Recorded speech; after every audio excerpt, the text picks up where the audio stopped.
Graças a Deus. Meus queridos irmãos,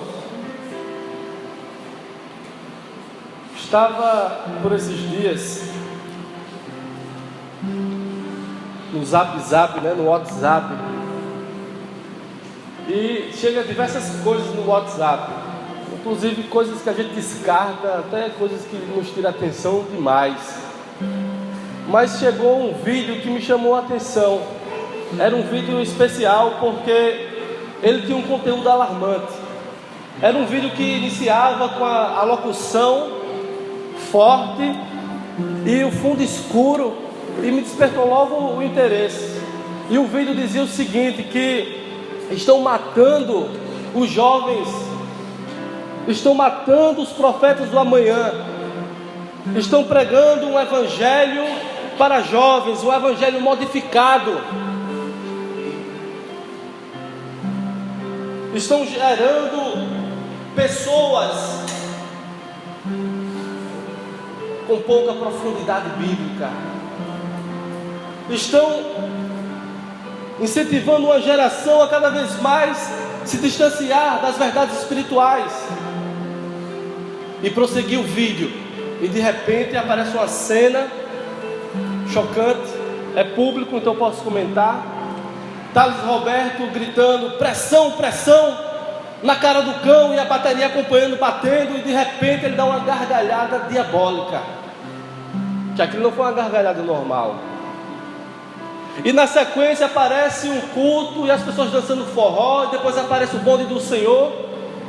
Daqui a pouco aparece uma balada gospel, as luzes se apagando, piscando, o povo dançando lá na balada. E se apresenta vários caminhos, vários evangelhos, como que existe um para jovem, um para adulto, um para criança, um para idoso, um para cada gosto. E na verdade, só existe um evangelho, o que aponta para a cruz. Um evangelho que aponta para Jesus Cristo de Nazaré.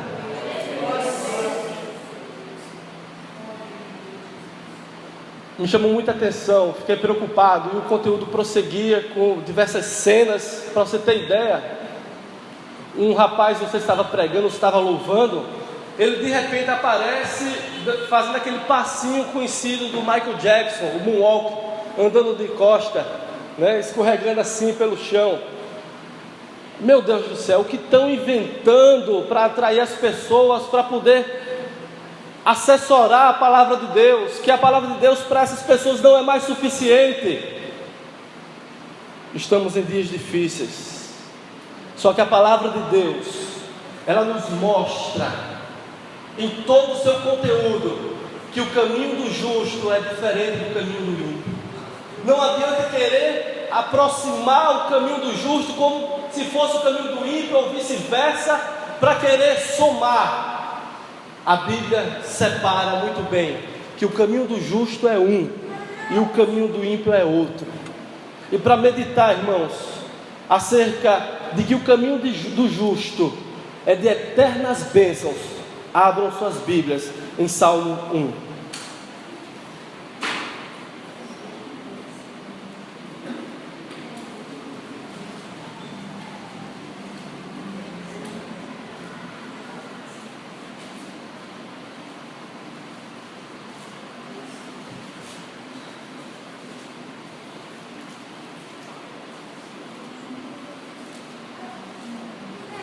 Diz assim a palavra de Deus: como é feliz ou bem-aventurado aquele que não anda ou que não segue o conselho dos ímpios, não imita a conduta dos pecadores, nem se assenta na roda dos zombadores. Ao contrário, sua satisfação está na lei do Senhor, e nessa lei medita dia e noite. É como uma árvore plantada à beira de águas correntes, dá fruto no tempo certo, e suas folhas não murcham. Tudo o que ele faz prospera. Não é o caso dos ímpios, são como a palha que o vento leva. Por isso os ímpios não resistirão no julgamento, nem os pecadores na comunidade dos justos. Pois o Senhor aprova o caminho dos justos, mas o caminho dos ímpios leva à destruição. Esse livro dos Salmos é um livro diferenciado, é um livro espetacular, maravilhoso. É um livro que, na verdade, ele é um compêndio de 3 livros, é uma junção de 3 livros. Ele traz diversas afirmações escatológicas, ou seja, do futuro. Ele anunciava profecias da vida de Cristo, da sua humilhação, do seu sofrimento, a sua assunção ao Pai, o seu assentar ao lado do Pai. E ele também traz informações históricas acerca da vida do povo de Israel.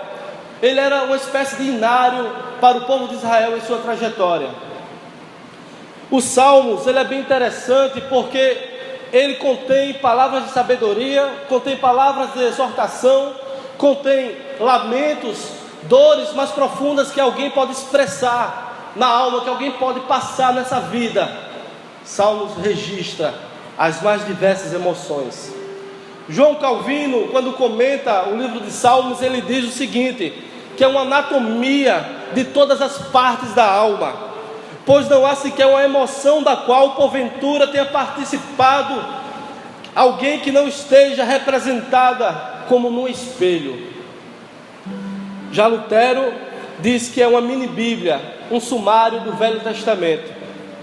Então o Salmo ele é um livro diferenciado, é um livro poético.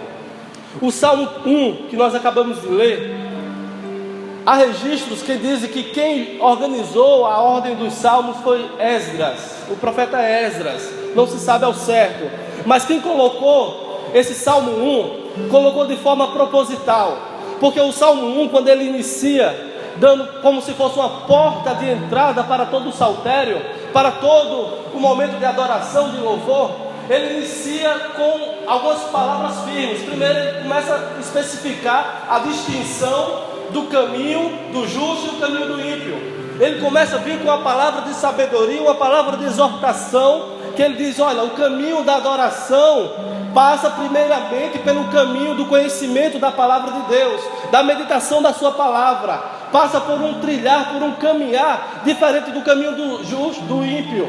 O justo tem o seu caminho, o ímpio tem outro caminho. Consequentemente, o destino do caminho do justo é um, e o destino do caminho do ímpio é outro. E ele prossegue aqui fazendo essa distinção de diversos caminhos. Encontramos algumas razões que apontam que o caminho do justo é de eternas bênçãos. Gostaria que vocês acompanhassem suas Bíblias. A primeira é que ele anda em caminhos de justiça, conforme o versículo 1.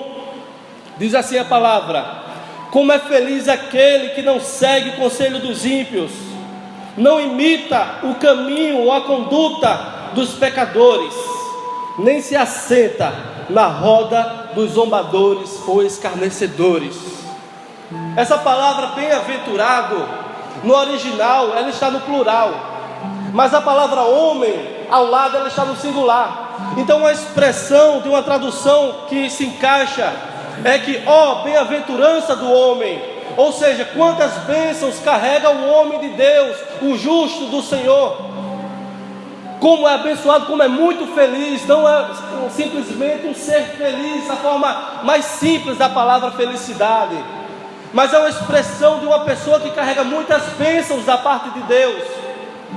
Então, como é bem-aventurado, como é muito feliz esse homem que é justo, que nós conhecemos à luz de Romanos, que o apóstolo Paulo, na carta aos Romanos, ele diz no capítulo 3, versículo 28, pois sustentamos que o homem é justificado pela fé, independente da obediência à lei.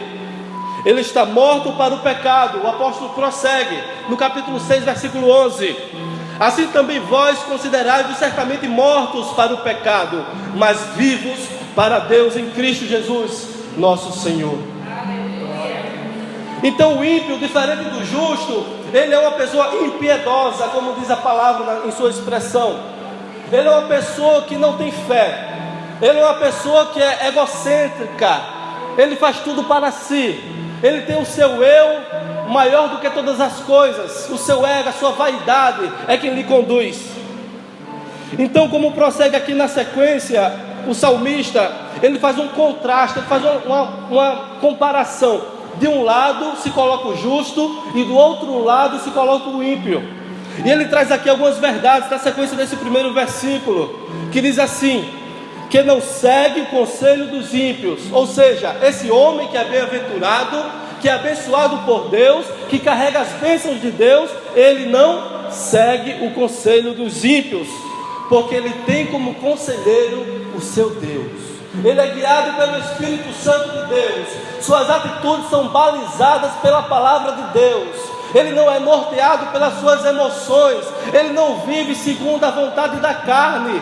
Ele não age pelo ímpeto do seu eu, mas ele age em conformidade com a palavra de Deus. Então ele não segue o conselho dos ímpios. E o salmista continua. Ele diz também que não imita a conduta dos pecadores. Suas atitudes, irmãos, são diferentes das atitudes dos ímpios. Então não existe de nenhuma maneira como você confundir um justo e um ímpio. Se existe muita semelhança em alguém, esse alguém tem que voltar-se às Escrituras.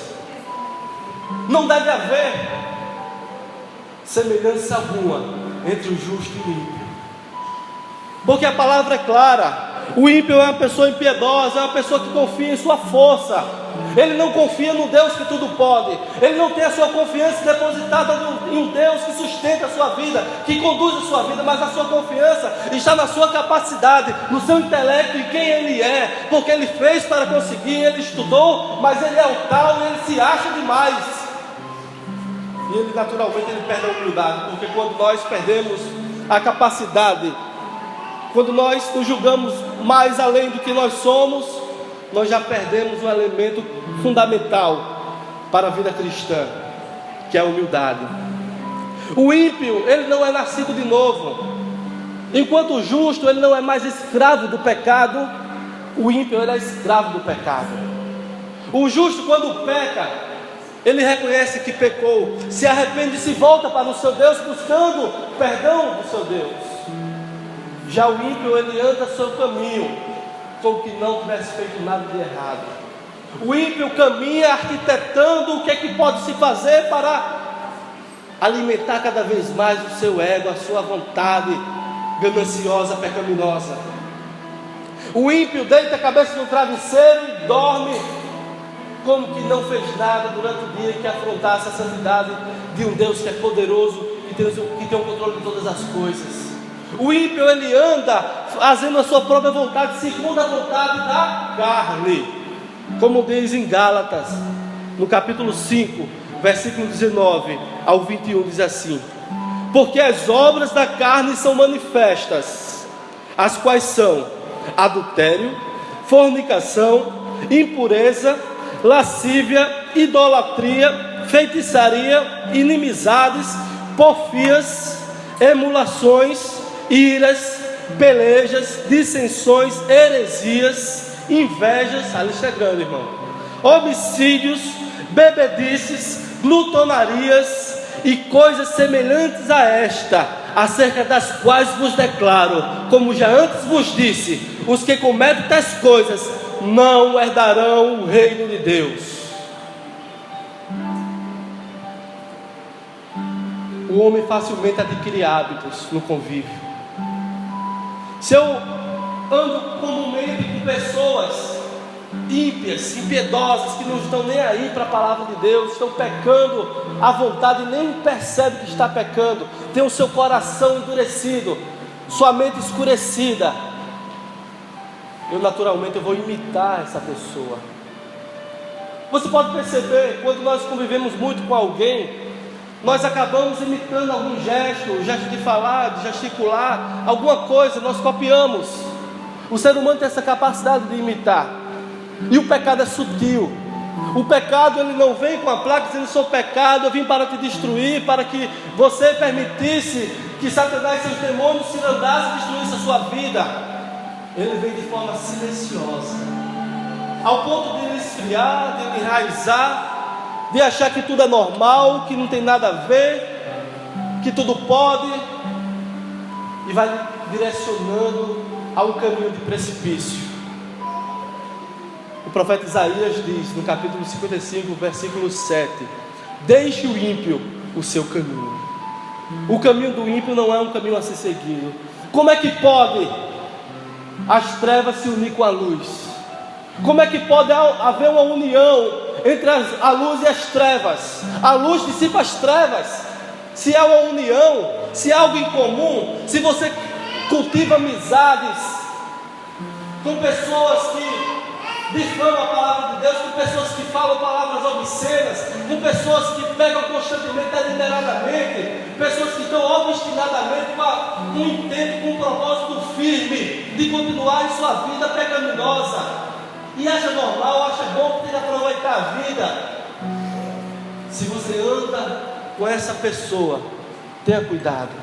Nós devemos sim, é impossível estar aqui no mundo sem conviver com os ímpios, sem conviver com aqueles que não são crentes. É impossível, é impossível. Por isso que Deus, cuidando do seu povo, com zelo, com amor que Ele tem pelo seu povo, Ele traz essa verdade logo como primeiro salmo, para que o seu povo reflita constantemente sobre as influências das amizades que podem lhe desviar o caminho. Então, o salmista ele prossegue e ele finaliza o versículo 1 dizendo: nem se assenta à roda dos zombadores ou escarnecedores. Há comentaristas que dizem que esse nível de pecado é o nível mais profundo da forma de se pecar. É uma pessoa que ela vai pecando, vai aumentando e vai ampliando os seus pecados, vai tendo pecado de estimação, vai cultivando uma vida pecaminosa, não sente mais que está fazendo algo de errado, não tem mais nenhuma sensibilidade, nenhum constrangimento. Então ele chega ao ápice. Ele é como que fosse uma pessoa que está estudando, e ele agora é doutor no pecado, ele é zombador, ele é escarnecedor da palavra de Deus. Ele é uma pessoa que, para ir para o inferno, meu amigo, falta muita coisa não. Se não for o propósito de Deus de alcançar esta pessoa com a sua graça, com o seu amor, para abrir o entendimento e libertar meu irmão e minha irmã, não é você que vai fazer. Se você não tem condições de ser um influenciador das suas amizades, se afaste das amizades que lhe tira da presença de Deus. Se você pode ser um agente influenciador para o bem, aí sim, continue. Mas se não for, tenha cuidado, meu irmão e minha irmã. Então o salmista prossegue. Ele diz que as riquezas desse homem, desse justo, não estão nas coisas terrenas que ele conquista. A sua maior riqueza está em Deus. A sua maior riqueza que ele conquistou foi a salvação. A sua maior riqueza foi ter Jesus Cristo de Nazaré em sua vida. O melhor de Deus para esta pessoa foi receber Jesus Cristo como seu Senhor. Então, no segundo ponto, o seu caminho é próspero. É próspero exatamente como diz o versículo 2. Ao contrário, sua satisfação está na lei do Senhor, e nessa lei medita de dia e de noite. É diferente o prazer que o ímpio tem, que o justo tem. O que move o justo não move o ímpio. O que comove o justo não comove o ímpio. O que o justo se verifica como coisas boas, por exemplo, está louvando a Deus, adorando a Deus, o ímpio acha que é perca de tempo. O justo tem como seu maior tesouro a salvação. O justo, ele cultiva as verdades espirituais. O justo encontra tesouros espirituais na palavra de Deus. O justo vive para fazer a vontade de Deus. porque ele reconhece que sem Deus ele nada pode fazer.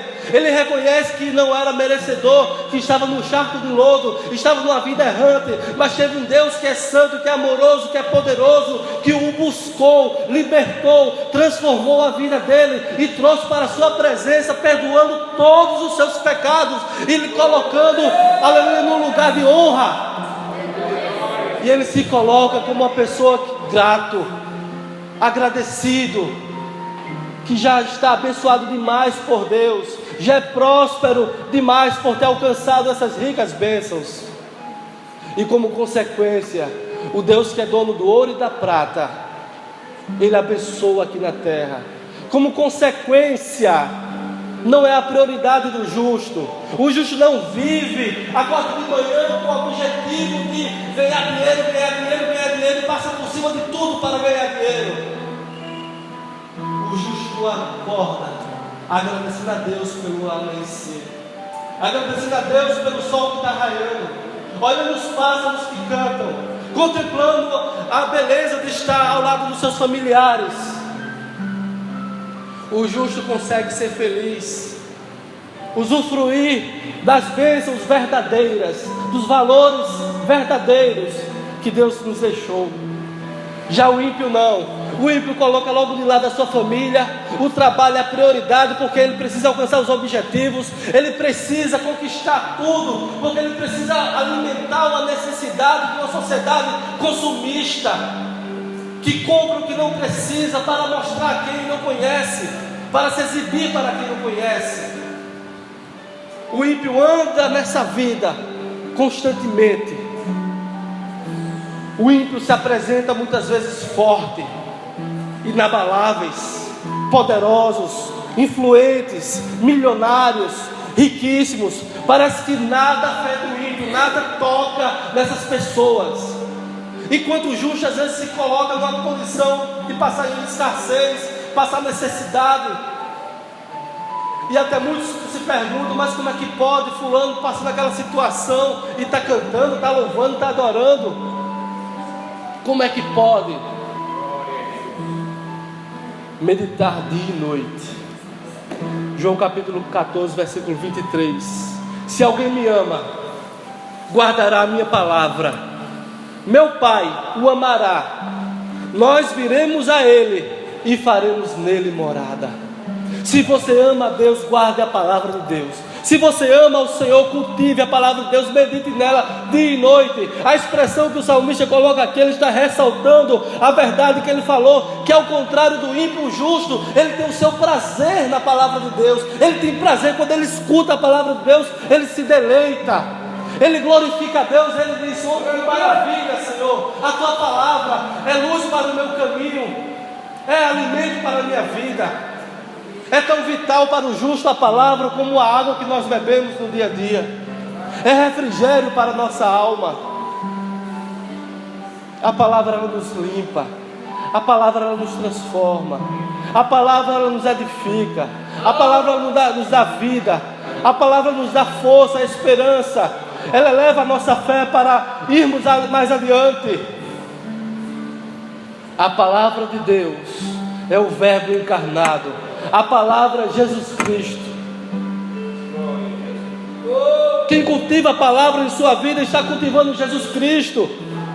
Quem medita na palavra de Deus diz com ações que está caminhando com Jesus. E não é tão somente uma retórica de lábios, uma palavra para dizer que é bom, que é um crente justo, mas é uma pessoa que vive a palavra de Deus, é uma pessoa que caminha com Jesus, porque ela medita na palavra de Deus dia e noite. Ela busca os tesouros da palavra de Deus. Por isso a grande diferença entre o justo e o ímpio. O ímpio é imediatista, ele faz de tudo, como que precisa deixar um marco, um legado para a geração da manhã, para que lembre-se dele. E depois de um tempo, tudo finda. Você já passou um momento meditando, já parou para analisar onde é que você vai estar daqui a 100 anos, vou dizer 100 anos porque tem gente novinha aqui, né? Daqui a 100 anos, onde é que você vai estar? O ímpio não tem essa consciência, mas nós estaremos à destra de Jesus, estaremos nas mansões celestiais. Nós não estaremos mortos, estaremos vivos, e vivos por toda a eternidade, porque alcançaremos a coroa de justiça, que foi conquistada pelo nosso Senhor, que nos deu pela graça, porque simplesmente um dia nós o aceitamos, deixamos de resistir ao seu chamado, e aceitamos como nosso Senhor e Salvador, e então temos prazer nele, temos prazer na obra dele, temos prazer na graça dele. E com o coração grato, reconhecendo a sua grande obra, nós procuramos nos santificar, nós procuramos fazer a vontade dele, nós procuramos nos esmerar. Eu sei que não é fácil, irmão, eu sei que não é fácil quebrar protocolos, quebrar rotinas, mas tente em nome de Jesus, tente.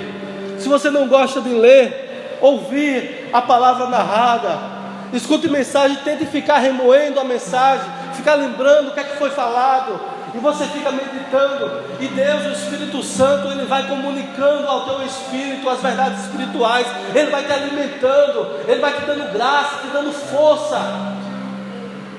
E o salmista logo traz uma ilustração maravilhosa.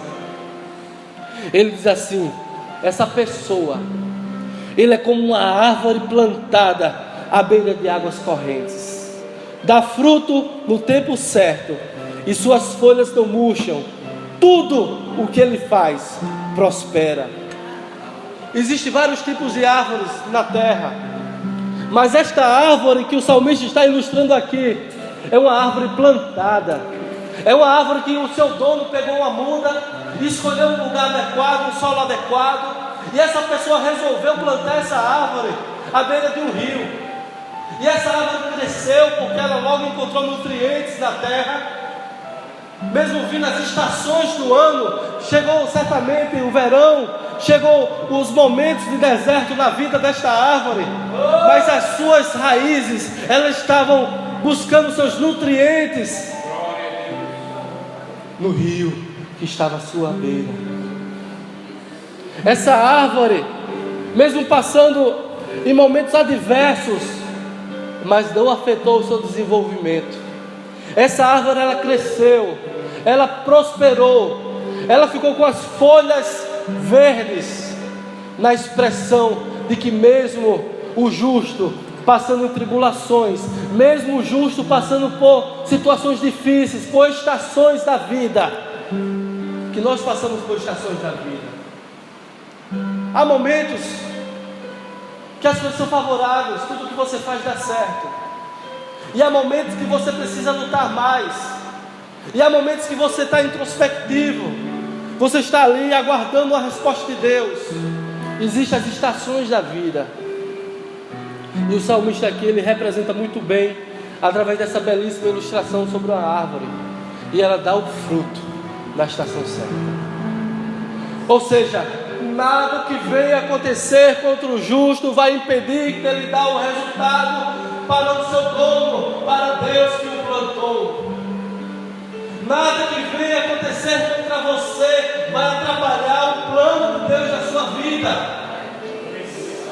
Nada que venha lhe sobrevir como algo para lhe paralisar vai impedir das suas folhas serem verdes, e você dá o fruto no momento certo, no tempo certo, no tempo de Deus.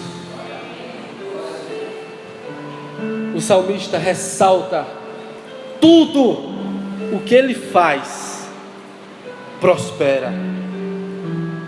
Tudo o que ele faz prospera. E me remete logo a uma passagem de João 15:7, que eu gosto muito de meditar, que diz assim: se vocês permanecerem em mim e as minhas palavras permanecerem em vocês, pedirão o que quiserem e lhes será concedido. No capítulo 15 de João, Jesus é a videira, nós somos os ramos. estamos nele, a palavra dele está em nós. Nós nos deleitamos nela, temos prazer na palavra de Deus. Nossos passos são guiados pela palavra de Deus. Nossas ações são norteadas pela palavra de Deus. Então tudo o que fazemos dá certo, porque fazemos segundo a vontade de Deus. Fazemos segundo a vontade de Deus, que é boa, perfeita e agradável. Nossos planos planejamos no tempo certo, na hora certa, na medida certa, porque esperamos em Deus. Sabemos dar um passo na hora certa. Quando Deus não responde, ficamos parados aguardando Deus responder. Então tudo que nós fazemos dá certo, porque nós sonhamos o que Deus coloca em nossos corações. Nós vivemos os planos de Deus, e assim trilhamos caminhos de vitória. E esses frutos, naturalmente, irmãos, eles são frutos também do Espírito: mansidão, domínio próprio, amor, longanimidade, temperança, como também frutos de vida. Esse homem, essa pessoa que o salmista está falando aqui, ele sabe que ele não aceitou a Jesus apenas para ficar sentado no banco da igreja.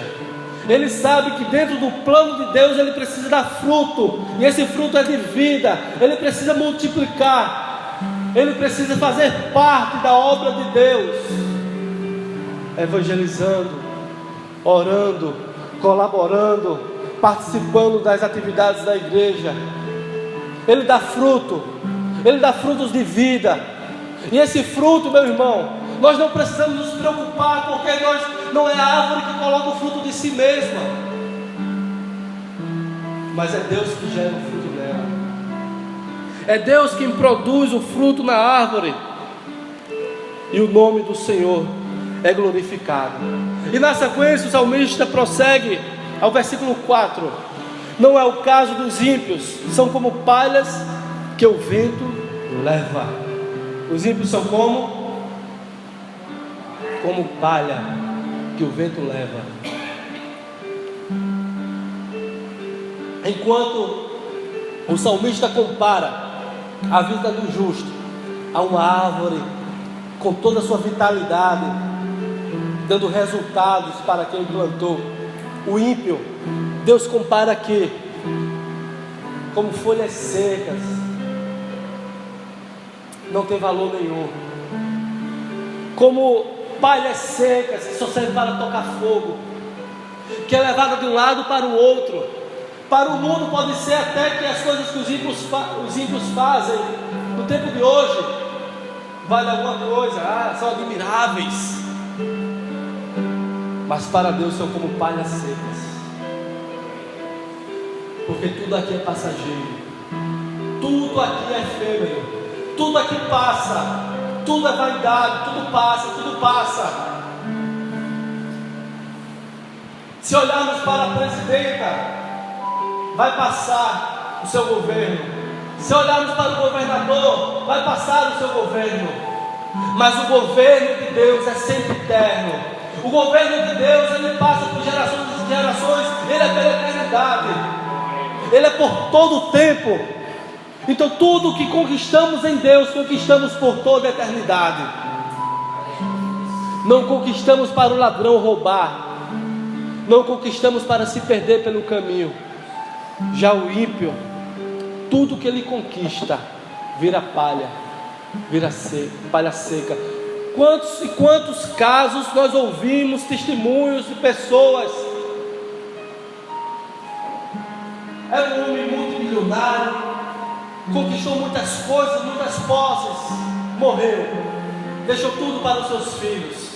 Seus filhos que foram criados como se estivesse dentro de um castelo, começaram a queimar tudo, destruir tudo, consumir tudo. E os netos viraram pobres. É palha seca, é palha seca. Deus nos abençoa nos tempos de hoje. Deus nos abençoa sim, meus irmãos, com casa. Deus nos abençoa na empresa. Deus nos abençoa conquistando empregos bons. Deus nos abençoa abrindo portas de emprego. Deus nos abençoa sim, nos prospera sim. Mas o que Ele quer que nós venhamos a refletir é onde é que está o nosso tesouro. Onde estiver o nosso tesouro, estará também o nosso coração. E se o nosso tesouro estiver nas riquezas, nas conquistas humanas, quando eu coloco de lado Deus, eu estou fazendo daquilo o meu Deus. Porque a idolatria é tudo que eu coloco no lugar de Deus. Se você coloca o seu projeto, os seus planos no lugar de Deus, você não tem tempo de cultuar Deus, você está idolatrando o que você está colocando diante de Deus, à frente de Deus. Então o salmista finalmente, ele sentencia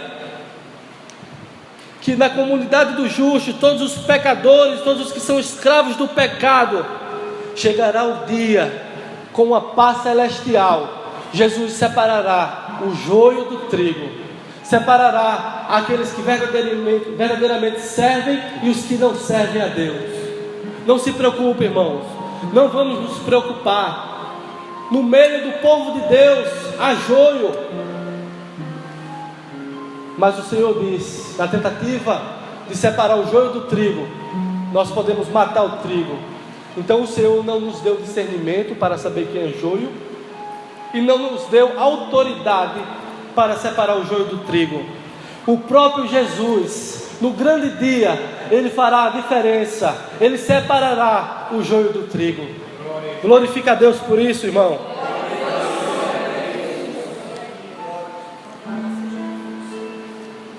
Diferente do justo, o caminho do ímpio é visto de outra forma, não pode se comparar. O caminho do justo, o Senhor aprova. Veja o versículo 6, que diz assim: pois o Senhor aprova o caminho dos justos, mas o caminho dos ímpios levará destruição. Glória a Deus. Porque o caminho do justo é aprovado, porque ele trilha o caminho de graça.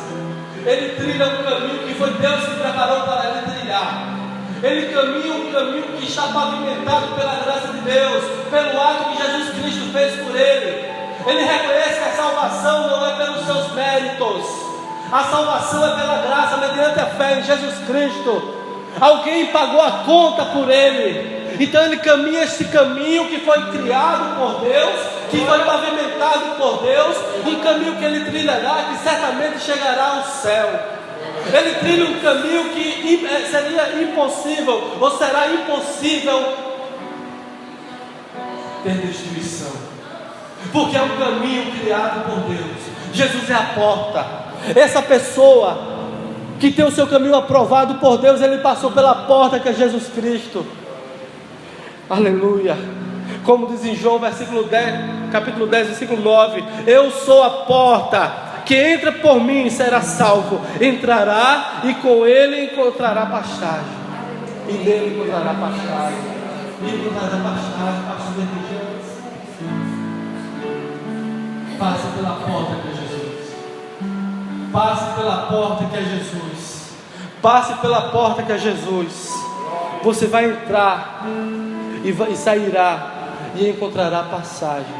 Você vai encontrar a pastagem devida como ovelha do Senhor.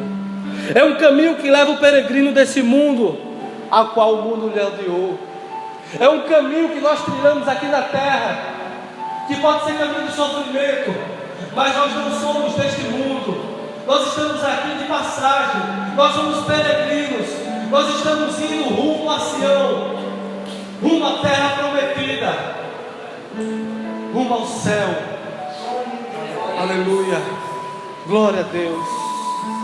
É nisso, irmãos, que devemos nos alegrar, nesse caminho que leva ao céu. Inevitavelmente, o caminho do justo, ele inicia diferente, ele continua diferente e ele termina diferente. O caminho do justo é aprovado pelo seu Senhor, e o caminho do ímpio é destruído. Feche seus olhos. Oh Deus, louvamos o teu santo nome, Pai. Louvamos o teu santo nome pela aprovação do caminho, Senhor, que o Senhor nos guia, pelo caminho que o Senhor criou, pavimentou, ao qual o Senhor é a porta que passamos, Senhor. Ó Deus, muito obrigado, Senhor, pela tua condução. Obrigado, Senhor, pelo teu cuidado. Obrigado, meu Deus, pelo zelo. Obrigado, Senhor, pelo fato de o Senhor nos fortalecer com essa palavra, Pai. Que às vezes nós observamos as conquistas dos ímpios, nós indagamos, nós criamos, ó Deus, até dúvida de perguntar por que isso acontece com fulano, porque é assim, e ele não serve a Deus. Mas no grande dia se verá a grande diferença dos que servem e os que não servem a Ti, Senhor. Porque o caminho, Pai, do justo é de eternas bênçãos, porque ele anda em caminhos de justiça, porque o caminho é próspero e porque o Senhor aprova o seu caminho. Deus, contempla aqui os teus filhos, Pai, a cada um dos teus servos. O Senhor conhece o seu deitar, o seu levantar. Se porventura tem alguém, Senhor, que está trilhando caminhos, Pai, que não são caminhos de justiça, que está trilhando caminhos que não são caminhos de prosperidade, que estão, Senhor, perdendo tempo, Senhor, com as coisas deste mundo. Ó Deus, que o Senhor possa, Senhor, abrir o entendimento, que o Senhor possa tirar toda a pedra de tropeço, meu Deus, que se apresenta na fé dos teus filhos. Abençoa cada um dos teus servos aqui esta noite, Pai. Guia os teus filhos, afasta as amizades, Senhor, dos ímpios, que, ó Deus, que possa, meu Deus, tirar teus servos, teus filhos da tua presença, Deus. Não deixe, Senhor, que os teus filhos sejam embaraçados. Não deixe que eles sejam enganados, ludibriados com as propostas deste mundo, mas dá discernimento aos teus filhos, dá visão espiritual a cada um dos teus servos, em nome de Jesus. É assim que eu oro e te agradeço, em nome de Jesus.